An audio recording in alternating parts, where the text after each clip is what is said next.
Iran cautioned the U.S. on Saturday about going through with reported planned military drills in coordination with Israel, providing conditions for military commanders to test Iranian missiles with real targets will cost the aggressors a heavy price, an unnamed military official said, according to Noor News, Reuters reported. Noor News is affiliated with Iran's top security body, according to the Wire service.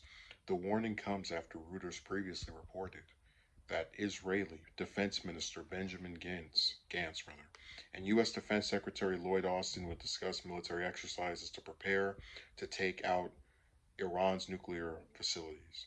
A senior U.S. official told Reuters at the time that the possible military exercise for the worst possible scenario could be needed if the U.S. and Iran are not able to revive the 2015 Iran nuclear deal, which, by the way, the U.S. botched 3 years ago.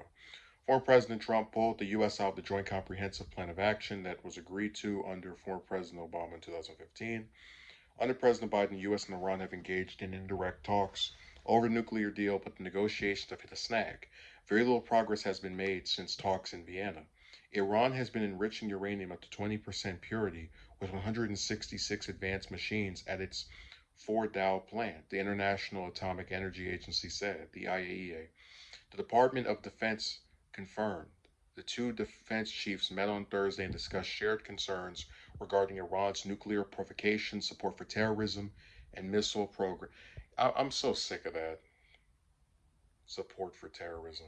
It's like, do you guys realize that you support Saudi Arabia, who is a country whose government is literally behind the worst humanitarian crisis on planet Earth in Yemen?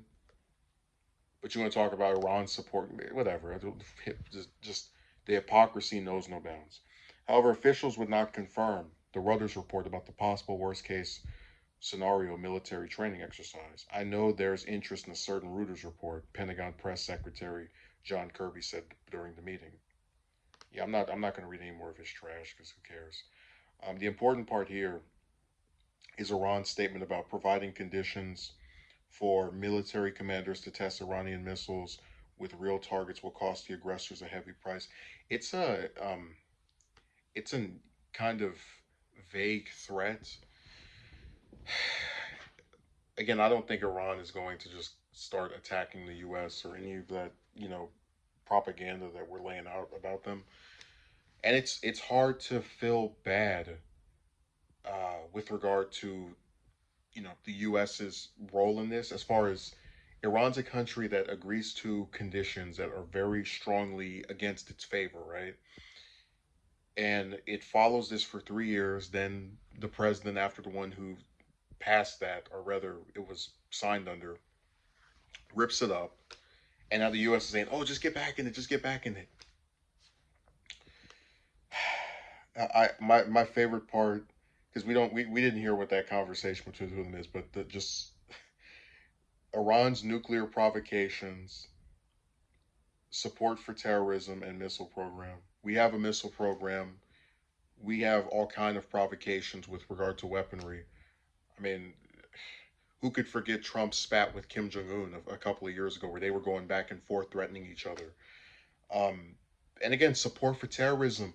We support Israel, a country whose government destroys Palestinians. Like it's just a nothing thing to them. Again, we support the Saudi Arabia government, which kills innocent people in Yemen every year for the last 6 years.